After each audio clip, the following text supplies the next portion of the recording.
मुसलमानों, ईरान की जीत आपको मुबारक हो। जी हाँ, ईरान जीत गया है, डोनाल्ड ट्रंप हार गया है, अमेरिका हार गया है, पूरी टोन चेंज हो गई है। डोनाल्ड ट्रंप ने ट्वीट कर दिया है, ट्वीट पर पोस्ट कर दिया है और कहा है कि जो पाकिस्तान के प्रधानमंत्री शहबाज शरीफ के द्वारा और आसिम मुनीर के जरिए जो बात ईरान से हुई उसके आधार पर और इनकी मेहनत से ईरान ने जो हमें प्रपोजल भेजे थे उसमें हम राजी हैं। दोस्तों, उन्होंने कहा ईरान भेजे जाने वाले विनाशकारी सैन्य बल को रोक रहा हूं, फौज को रोक रहा हूं। मैं 2 हफ्ते के लिए ईरान पर बमबारी और हमले को स्थगित कर रहा हूं, रोक रहा हूं और मैं राजी हूं हमलों को रोकने के लिए। आगे उसने लिखा कि यह इस शर्त पर है कि ईरान स्ट्रेट ऑफ हॉर्मुज इसी वक्त खोलेगा और सुरक्षित रूप से रास्ते को खोलने के लिए तैयार हो जाएगा। यह दोनों पक्ष, दोनों के द्वारा, ईरान और अमेरिका के द्वारा सीज फायर हो रहा है, दोनों तरफ से हमले नहीं होंगे।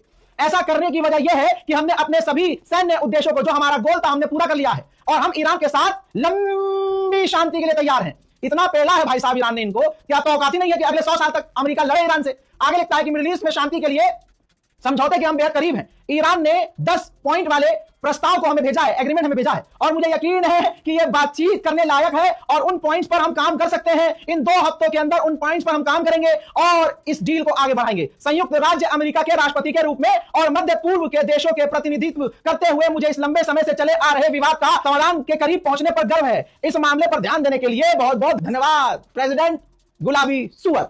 हजरत, पूरी तरह से अमेरिका घुटने पर, जो अभी 12 घंटे पहले सुअर कह रहा था कि हम पूरी सिविलाइजेशन मिटा देंगे, है पूरी दुनिया में विरोध हुआ। अमेरिका छोड़िए, अमेरिका के अंदर अगर अमेरिका लेना चाहते हैं तो अमेरिका के तमाम पक्ष, विपक्ष के नेताओं ने साफ साफ कहा कि यह गलत किया है, ट्रंप ने यह गलत किया। ब्रिटेन भड़क गया, फ्रांस भड़क गया, जर्मनी भड़क गया, सब भड़क गए। गुलाबी सुअर को एहसास हो गया कि नशे में मैंने गांजा फूक के कुछ ज्यादा बोल दिया, तो अब वो और आपको बता दूं कि यह डील, यह घुटने पर कौन आया है? अमेरिका खुद घुटने पे आया है। इससे पहले जो अपडेट मैंने आपको दिया, जिसमें पाकिस्तान के प्रधानमंत्री शहबाज शरीफ ने लंबा ट्वीट लिखा और कहा था कि हमने बात की और हम बात कर रहे हैं, ईरान भी राजी है बात करने के लिए और सीज फायर करने के लिए और 2 हफ्ते के लिए सीज फायर होगा। इस 2 हफ्ते के बीच बातचीत होगी और बातचीत के बाद मामले को हल कर लिया जाएगा और लंबे समय के लिए शांति आएगी। तो भाई साहब, वहां से मैंने पहले कहा था कि यह पूरी लिखित में बातचीत अमेरिका ने भेजा था प्रधानमंत्री को पाकिस्तान की, भाई ये पोस्ट कर दो।